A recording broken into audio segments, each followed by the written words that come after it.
Hey guys, I know it's been a while, but I have been going through my sophomore year of college, so I have been relatively busy. In the meantime, while I have been working on all my adult stuffs, I like to put on music in the background.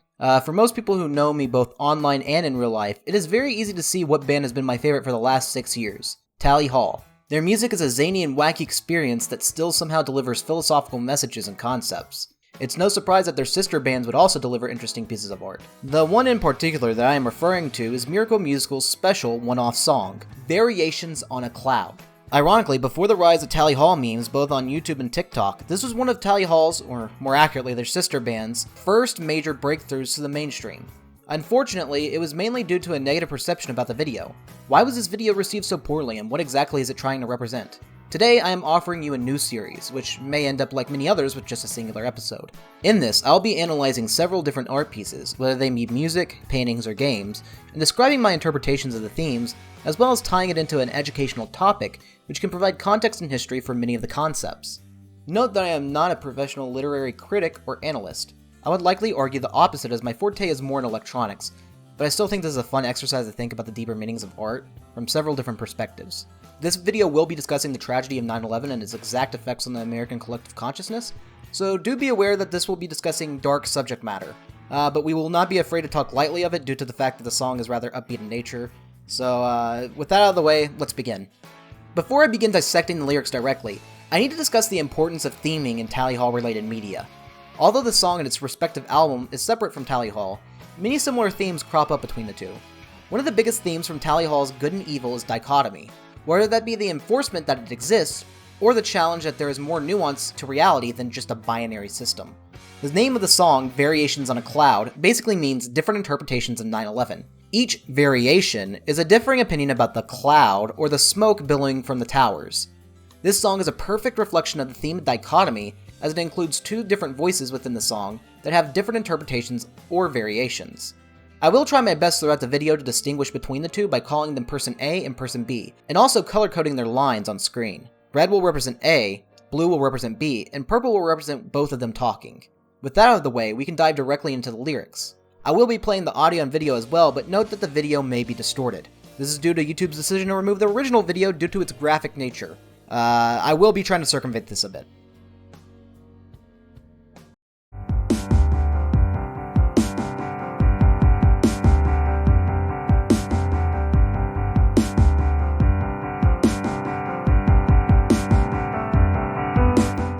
The video first opens up with shots of the Twin Towers being built and several workers inside of it, setting the topic on the table rather clearly. Suddenly, it flashes to show images of planes flying into the buildings, possibly the most infamous scene from the footage of the attacks.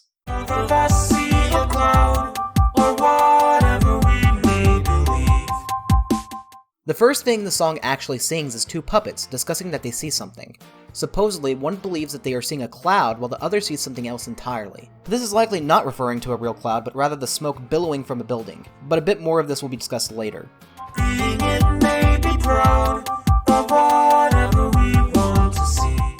The surface level interpretation of this line is that the two opinions from each of the puppets are held with pride and confidence.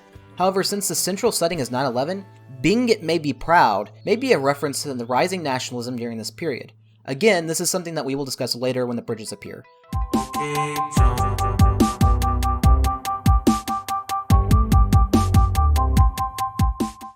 This line actually has a double meaning.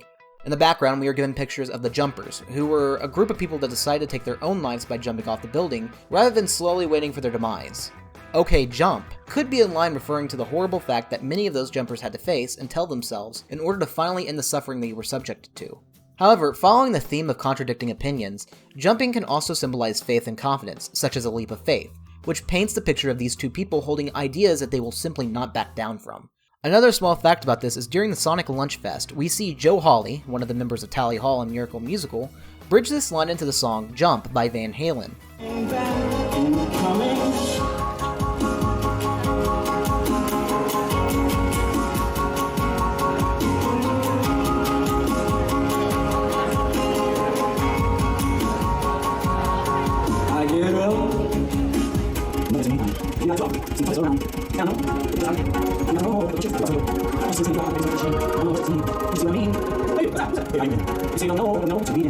Might as well jump.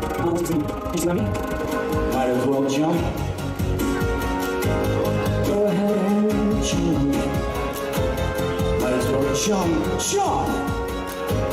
Go ahead and jump. Might as well jump. Go ahead and jump. Might as well jump. Go ahead and jump. Interestingly enough, Van Halen's song is about motivation and willpower, having an upbeat nature. But several members stated that lines in the song were inspired by the people who would jump off of bridges, eventually ending their life. Holly manages to corrupt the true concept of the song by putting the spin of 9/11 on it and having the willpower to end one's own life.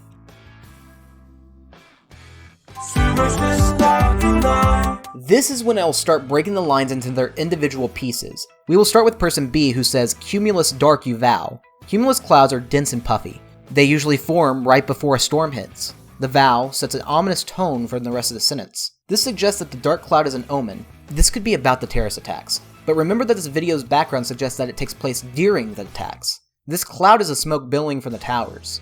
On the metaphorical end, the storm that is brewing could be toxic nationalism and political unrest that will soon follow after 9/11. While that may seem to be a stretch, there will be evidence of this line of thinking from person B throughout the rest of the song. On the other hand, person A says, "Cirrus in light you lie." Note that cirrus clouds are thin and veil-like. Despite the situation, this person sees nothing particularly worrying. Why is that? Well, on its own, this line may not make sense, but if we compare it to the structuring of person B's sentence, we notice the parallel between lie and vow.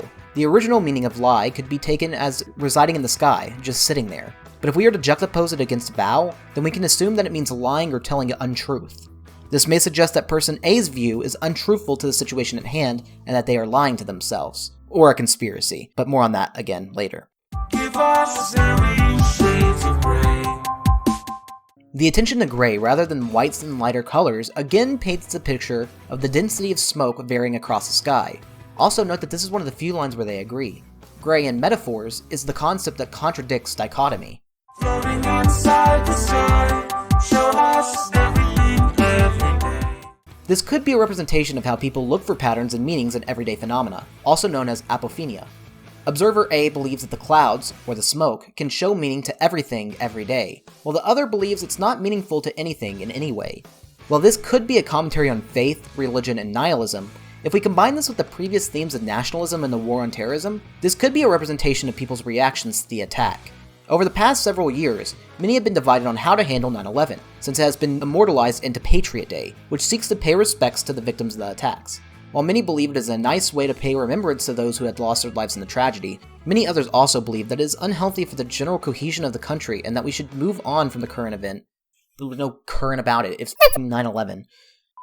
Many others also believe that it is unhealthy for the general cohesion of the country and that we should move on from the event as if it were any other disaster that would take place.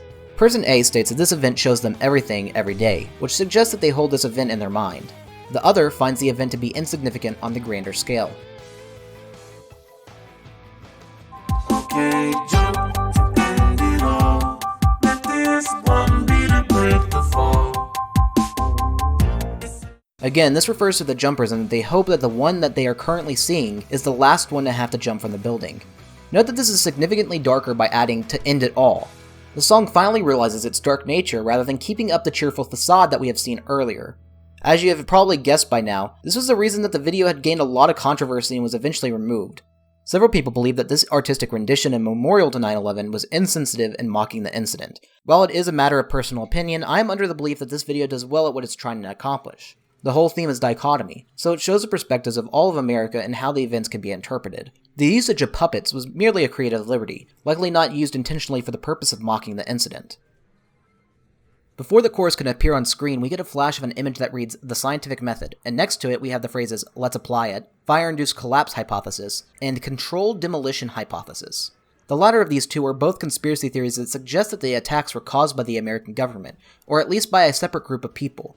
Fire-induced collapse is, as it states, The people who posit this theory believe that the fires in the buildings were started by something other than the planes, and that they had destroyed the entirety of the tower. However, and many of you might know I might butcher this name, Anil Agarwal's 2014 paper titled Fire-Induced Progressive Collapse of Steel Building Structures, the Role of Interior Gravity Columns, finds that many simulations cannot find a way to destroy steel buildings in this way, suggesting that any distortions caused by the fire will shift the load via a gravity column to remain stable. The controlled demolition hypothesis believes that there was some sort of explosion planted that helped destroy the tower. This theory has gotten so popular that organizations were created and funded that start research into this theory. Steve Clark, a researcher for Cambridge, had published a book titled Conspiracy Theories in the Internet, Controlled Demolition and Arrested Development in 2017, which would show that the internet would slow the rate of conspiracy theories, ironically. This would cause the need for outside resources to fill in the gap for what is known as Lakatosian research, which essentially means that they stick with some main assumption and change the details surrounding it to keep it true, using an almost ad hoc approach.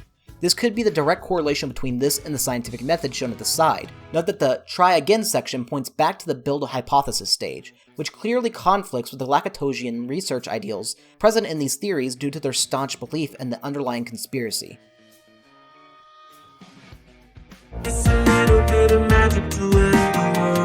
While researching this video, I had looked into several interpretations of this song, including Genius Lyrics. On there was one particular comment on this section made by Tree Lethargy, which essentially quotes Karl-Heinz Stockhausen, who was an important but controversial German composer about his take on the 9/11 attacks.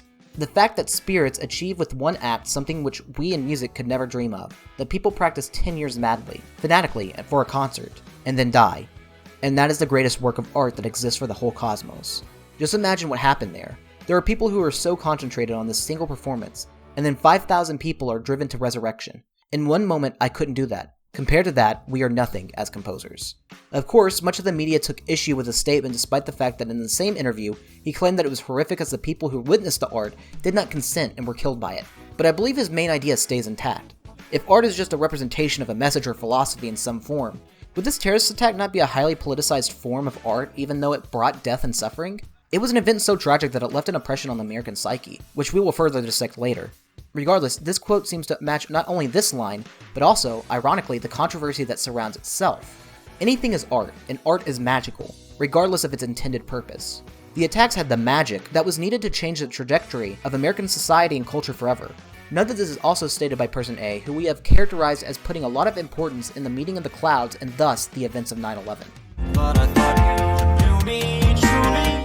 While this line seems kind of irrelevant due to the way it's worded, this may be one of the variations or opinions expressed. Since this is shown directly after the conspiracy theory images and during images questioning why the towers fell even though it had great structural integrity, it could be someone speaking about how they feel as if they don't know the event in truth. Why Person B is used to portray this one is lost on me, and I'd like to hear your theories in the comments below. This line is describing the difference between pre- and post-9/11 America, which was hinted at before with the previous line and the magic it takes to end the world. Person A argues that the United States has gone under irreversible change. Does it even matter to me? We again cut back to Person B, who has so far been portrayed as rather apathetic and indifferent towards the long-lasting impact of the attack. This clearly is a direct juxtaposition to the magic and difference that Person A emphasizes in their lines just previously. It's important to note that verse 3 opens up with a melody present in another song from the same band known as Murders. I was in the clearing, buzzing around to hearing what the bees and birds who knew the words. The theme of this song, as a general consensus, is that a relationship quickly grows toxic and sour over time, being likened to that of murdering their love, and by extension, lover. This is an important concept going into the next lines. This line specifically is parroting Murders, with one of the key differences being the change from clearing to hearing. In this instance, one may think of court cases in terms of hearing, but I couldn't find any reasonable connection to this. Instead, it could mean that the person was within hearing range of the tower's collapse, but this line matters much less than the lines following it. During this scene, we see firefighters rush into the building to save people on the inside. Afterwards, we get a flash of a building with classical architecture hanging with the American flag, followed by a few nude depictions of Roman women sitting around in a fountain. Then, finally, the image of some Roman man overlapped with the face of Person A. The most important thing to note here is that there is a widely popular theory drawing the parallels between America and the Roman Empire right before it fell. While this theory mainly got popular after the late 2010s, the theory can be dated back all the way to 2007, predating 5 years before the release of Hawaii Part 2, Miracle Musical's Fire album. These flashes, as well as the succeeding line, are likely an allusion to this theory, implying that person B believes that America is on the decline after these attacks.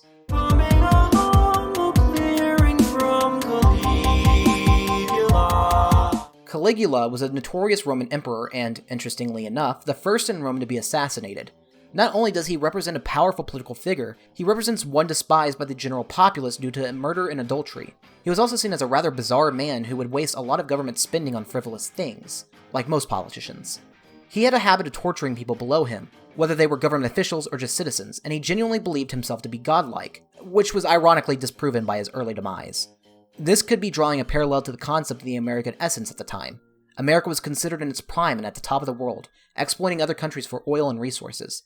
The 9/11 attacks were the assassination of this feeling of invincibility by showing the vulnerability the country had to terrorism.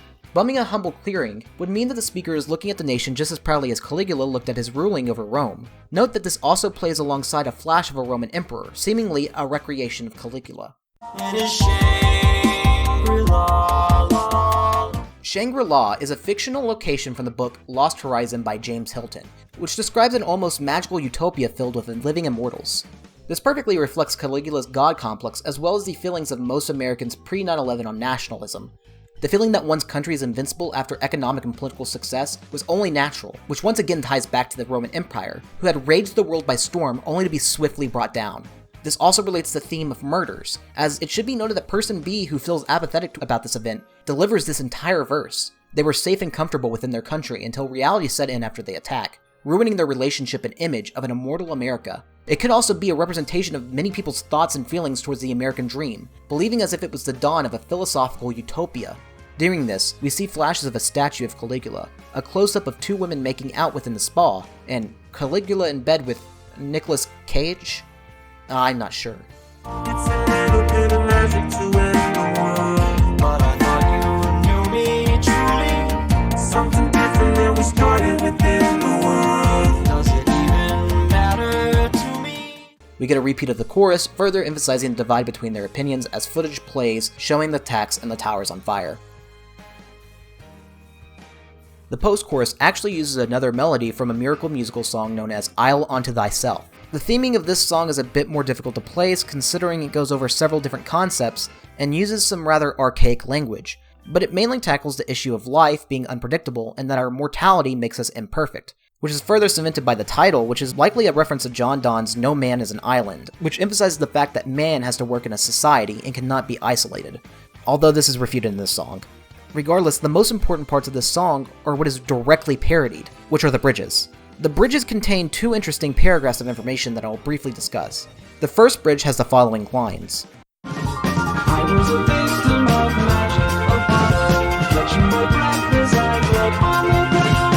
Somebody called me to follow, I followed, thinking aloud without hearing the sound. Although this is a reference to the tale of Apollo and Hyacinth, a boy who was a lover of the god, and was killed by the jealous wind god Zephyr by a frisbee, which is possibly one of the worst ways to die, if you put this in the context of this song, it can become drastically different. I was a victim of magic harkens back to the line that states, it's a little bit of magic to end the world, stating that America is victim to this magic. Catching my breath as I bled on the ground could be a reference to the Jumper's final moments. The second bridge, well, not as direct, has themes that fit into the song. Maybe you'll exit tomorrow, the sorrow, soon offers your island with eyes, sudden invincible flowing over, clearer than all the light you with thine eyes. The first two lines are essentially alluding to the fact that death can be swift and unpredictable, much like the 9/11 terrorist attacks.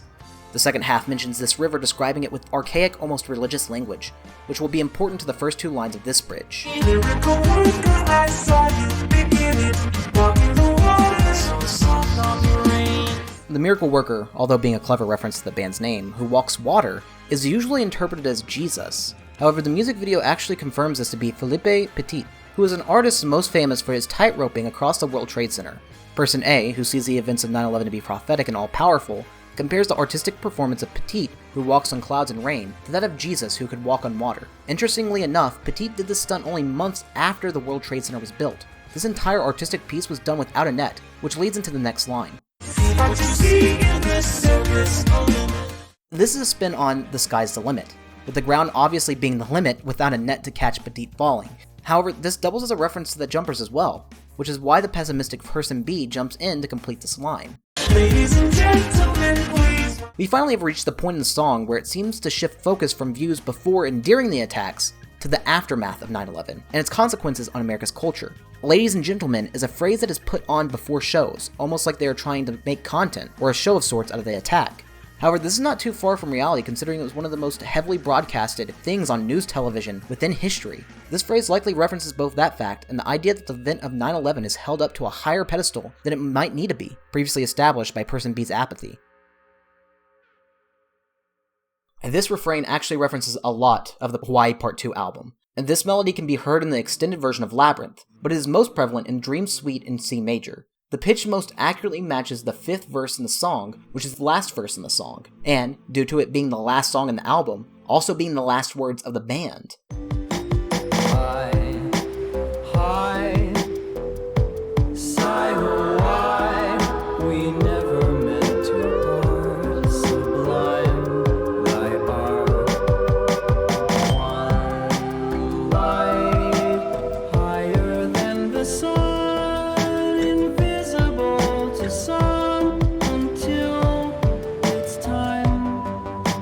The lyrics themselves represent death and the cliche light that can be seen while fading to the afterlife, which could be compared to that of the victims, but unlike that of the legacy, which this part ironically juxtaposes with the upcoming lines. Why don't we keep it coming back and coming back and coming back? Why don't we keep it coming back and coming back? Keep it coming back and coming back and coming back. Why don't we keep it coming back and coming back? We again get some footage, but this time in reverse, as we have these lines repeated several times. Again, the constant media coverage and the immortalization of 9/11 as an unforgettable tragedy forever ingrained into the collective's consciousness psyche is represented by these lines. The repetition of bringing back these memories represents how every year we come to remember these events, for better or for worse, which the song attempts to leave open-ended. Yes, this is the infamous bridge that I have mentioned several times throughout this video. I believe it to be the most thematically important part of the song. This bridge uses a leitmotif from The Ruler of Everything, which is a song actually outside of the Hawaii Part 2 album, and instead from Tally Hall. This song, which is perhaps one of their more popular ones, describes the themes of time destroying everything, egoism, the meaninglessness of oneself in the face of mortality, and Satanist philosophy. The idea that one should strive to be their own god, not the actual religion. It isn't too far-fetched to say that this translates egoism and mortality into patriotism and vulnerability after these attacks, respectively. I will connect more of these parallels as we go throughout the lines. Although it may be a bit hard to follow due to their words overlapping, which is a representation of divide and conflicting viewpoints in America at the time, I will try my best to sort it out by using the color-coded text and grouping their words together, so it may be a little out of order. These days it's hard to seize, but opportunities may. This line is referencing not only the xenophobia that stems from 9/11, which is quite obvious but surprisingly does not have a lot of research into it, and the war on terrorism, but it also is talking about the general societal cohesion of America as a nation. As we will see later on, America had a short burst of unity directly after the attacks. James W. Pennebaker, a social and linguistic psychologist, wrote in his book The Secret Life of Pronouns about the supposed attitude change of people on the internet during the weeks leading up to and after 9/11, shown in this chart. What a sexy chart. Quite obviously, the day of the attack saw a sudden burst of words connotated with negative emotions, as well as positive emotions hitting rock bottom. However, approximately 2 days after the attack, we see a steady increase of positive emotions, while negative emotions start to dwindle. In fact, we see positive emotions actually exceed their previous values. However, this feeling of positivity within the United States would not last long. If we were to look at Vanderbilt University's Unity Index, which uses several measures to determine a number that aptly describes societal cohesion in the United States, you would see the same trend with cohesion having positive-facing outliers that suggest that the United States became more united as a front after the attack. Right after the sudden spike, we see a faster declining slope directly following in the next few years, eventually hitting an all-time low that would not be contested until almost 10 years later. Remember that the song was created in 2012, which aligns perfectly with a negative outlier on our chart. This isn't even to mention the war on terror, which actively used propaganda and smear campaigns to use the terrorist attacks as methods of controlling the Middle East. Overall, Person B is lamenting the fact that societal cohesion has been worsening, and that the problems may have spawned from that very day, fitting well with his negative and pessimistic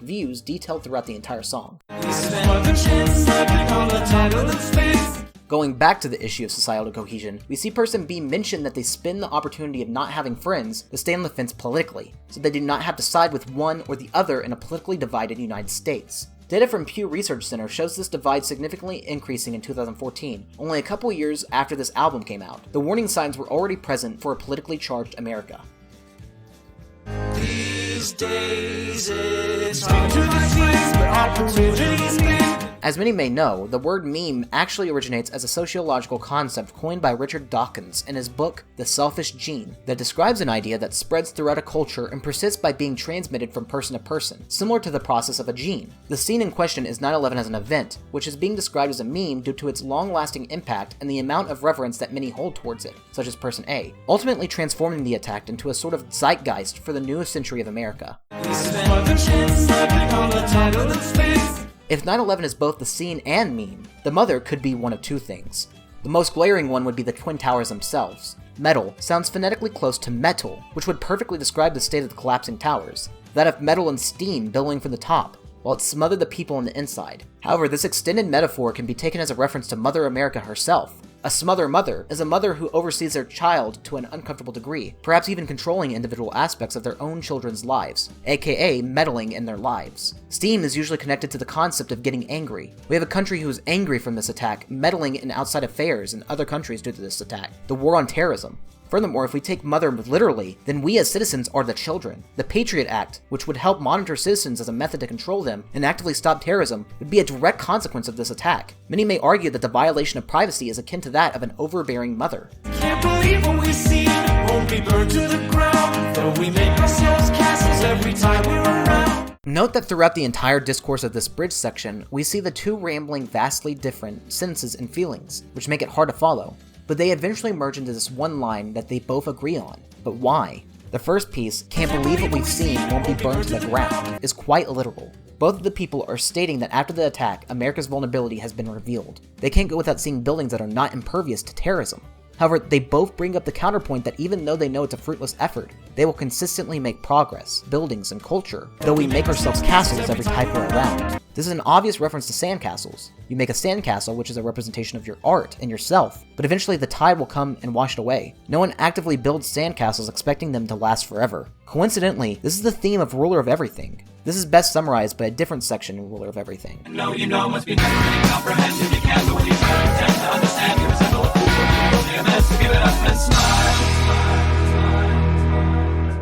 Time is in active opposition to our own mortality. Although the universe is never ending, no pun intended, we will eventually fall. This calls back to when the song previously mentioned Caligula and compared America to the Roman Empire. Caligula and the Empire thought they were immortal, and they were, until 500 years passed and they finally died off. No culture or idea will persist forever. But why do both people sing this lyric? It's because it is an irrefutable fact. However, that doesn't stop each of them from interpreting it differently. Although it's never implied how they view this statement, you can easily make arguments from both a pessimistic or optimistic perspective, as nihilism is not mutually exclusive to either. One person may know that the end will one day come, but they believe that is the reason they should enjoy life and continue on. The other may know this fact and wallow in self-pity, a topic that I explored in my own poetry called Atlas Shrugged, But Did He Drop the World, which you can find on my channel. Shameless plug.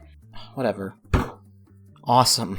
Regardless, this line expresses that while the outcome of American society will be the same, with its inevitable demise, the approaches that people can take can be vastly different, therefore staying true to its name of being the variations on the cloud. It should be noted that in these last few lines, we have seen people run in fear and cry in the wake of the attacks, along with a picture of President Bush receiving the news about the attacks.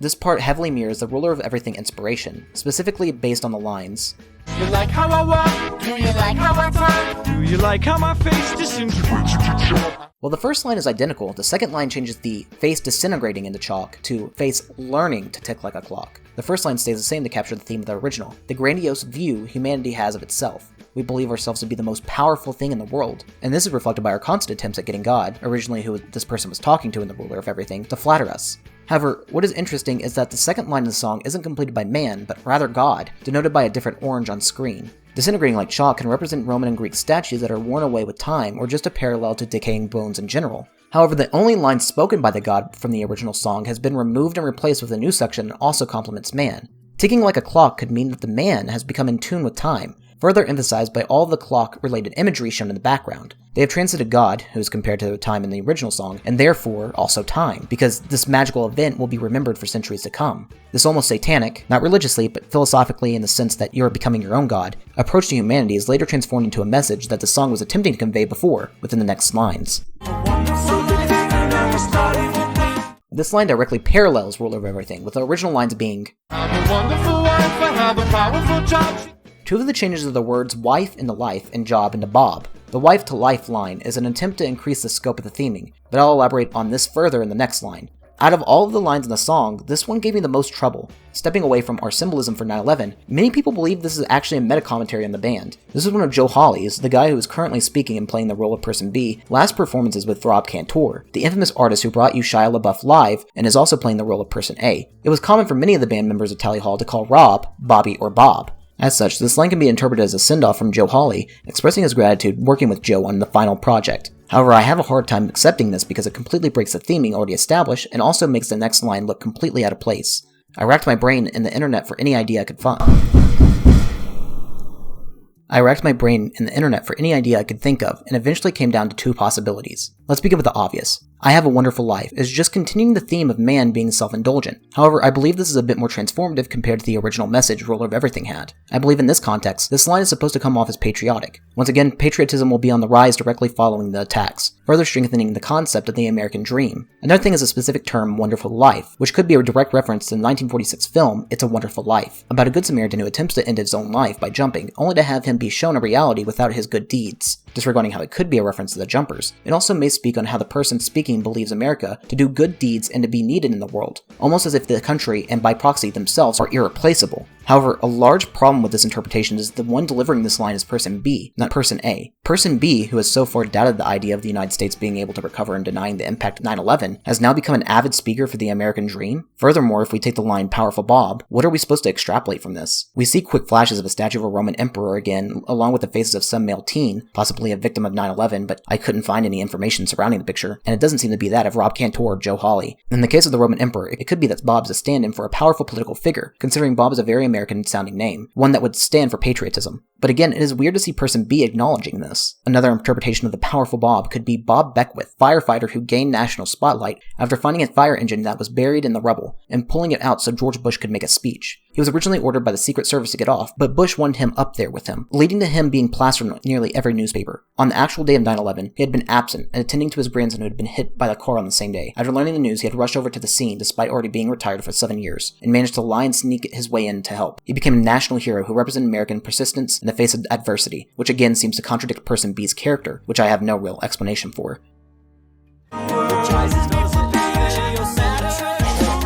The Ruler of Everything equivalent for this line is, She criticizes me for being egocentric.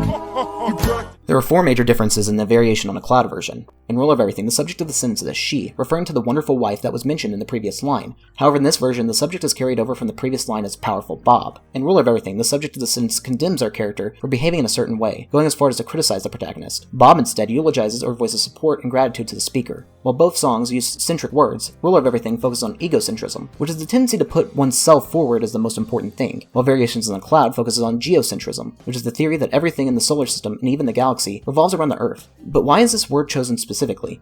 Wouldn't egocentrism work just as fine if we were attempting to draw parallels between toxic nationalism and narcissistic traits? As I mentioned previously, this song attempts to enlarge the scope of the original song that it borrows a bridge from. By making a change from wife to life, the stakes of the situations are much bigger. Having a wonderful life implies that nearly all within it isn't wonderful. Furthermore, geocentrism does not have to be taken quite literally. It can be taken as a way of saying to put humanity at the center of the universe, which fits with the analysis that we put forth on the line about man's face ticking like a clock. They feel as if they've surpassed God and have become the most important beings. This line of thinking can be extended to nationalism. The speaker is putting America first and claiming them to be the center of the world, possibly hinted at by the wonderful life comment, invoking a sense of patriotism. This Powerful Bob stands to gain from being praised as he may be a government official of some sort. Another interpretation of Person B's character is that he is representative of the more skeptical conspiracy theorists of 9/11, which was discussed earlier. Geocentrism is by definition an archaic form of conspiracy which was upheld by the church. It could be possible they are making ties between the idea of 9/11 being an inside job and geocentrism. Of course, this is all speculative, but isn't most literary analysis? Finally, they removed the laugh from God in the song from this line. They didn't completely throw away the line, however, as it makes an appearance elsewhere.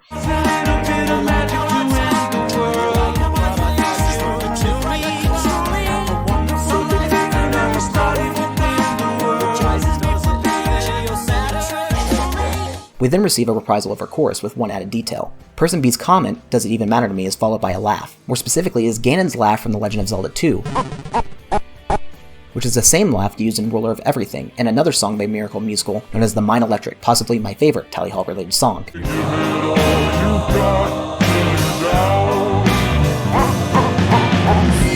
In both Ruler of Everything and the Mine Electric, the laugh is portrayed in a condescending manner, so it may also apply to the song here. It shows that Person B says this line, but more accurately, the person voicing Person B, Joe Hawley, says this line. The puppet in the video does not. In fact, he doesn't say either of the final two lines in the bridge. It is someone else entirely.